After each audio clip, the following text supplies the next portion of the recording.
Hello and welcome to today's webinar, which is a Company Law Refresher 2026. And the aim today is to think about some key provisions in company law and some insights into what has changed over the last year.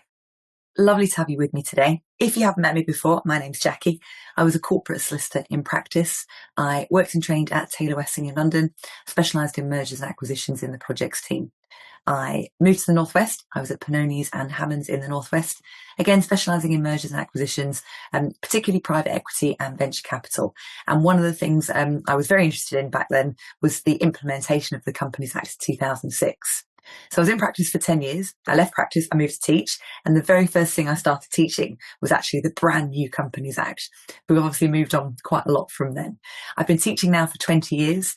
I am qualified to teach up to master's level. I'm a certified management and business educator, but I only teach the things I specialised in practice. And currently, particularly this year, we've got the biggest changes since I first started teaching. So since the Companies Act 2006 came in. So for today, we're going to be thinking about a very broad remit of topics, but we're going to start thinking about the key provisions of the Companies Act 2006 and the relevant changes that have been and are being introduced as part of the Economic Crime and Corporate Transparency Act. And it's aimed both at non-specialist practitioners and also those of you who are moving into the corporate field for the first time.